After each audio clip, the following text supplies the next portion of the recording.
ASTQB foundation level sample question, set Eulian sample question. Consider the following test categories and agile testing quadrants. మనకి కొన్ని categories ఇచ్చాడు, అలాగే క్వాడ్రన్స్ ఇచ్చాడు. ఈ match the following type question అనమాట. So ఇది మనకి సిలబస్ కనుక గట్టిగా గుర్తుంటే కనుక, సో ఇది వచ్చేసి డైరెక్ట్ క్వశ్చన్ మనకి సిలబస్ నుంచి. సో ఇక్కడ మనకు ఫస్ట్ చూద్దాం. ఇక్కడ వచ్చేసి యూజబిలిటీ టెస్టింగ్ అన్నాడు. యూజబిలిటీ టెస్టింగ్ అనేది మనకి క్వాడ్రంట్ 3 కిందకు వస్తుంది. మనకి ఈ క్వాడ్రంట్ 3లో మనకి ఇది ఫుల్లీ మాన్యువల్ అనమాట.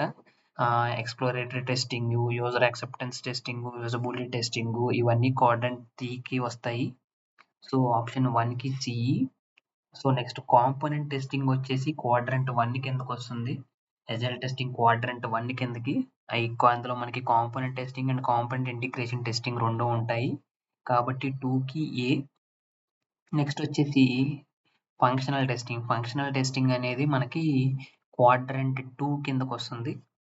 క్వాడ్రంట్ 2 అనేది మనకు ఆటోమేటెడ్ అండ్ మాన్యువల్. ఇందులో ఫంక్షనల్ టెస్ట్స్ ఉంటాయి అనమాట.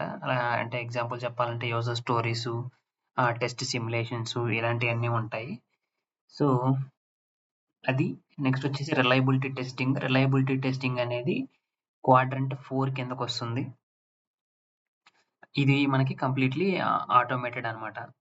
సో ఇప్పుడు కరెక్ట్ ఆన్సర్ చూస్తే కనుక 1 యూజబిలిటీ టెస్టింగ్ క్వాడ్రంట్ 3 కింద వస్తుంది. అంటే 1C. ఇక్కడ మీరు ఆప్షన్లో చూస్తే 1Cతో స్టార్ట్ అయ్యే రెండే ఉన్నాయి, ఏ అండ్ సిలో. సో ఈ రెండింటి మధ్యలో ఆన్సర్ వచ్చేసి నెక్స్ట్ కాంపోనెంట్ టెస్టింగ్ వచ్చేసి క్వాడ్రంట్ 1 కిందకు వస్తుంది. అంటే 2A. 1C 2A. సో ఇది చూస్తే కనుక ఇప్పుడు మనకి కరెక్ట్ ఆన్సర్ వచ్చేసి ఇదనమాట 3B. ఫంక్షనల్ టెస్టింగ్ అనేది క్వాడ్రంట్ 2 కిందకు వస్తుందని చెప్పాను. సో అది. రిలయబిలిటీ టెస్టింగ్ వచ్చేసి 4D క్వాడ్రంట్ 4 కిందకు వస్తుంది. సో కరెక్ట్ ఆన్సర్ వచ్చేసి మనకి ఆప్షన్ ఏ.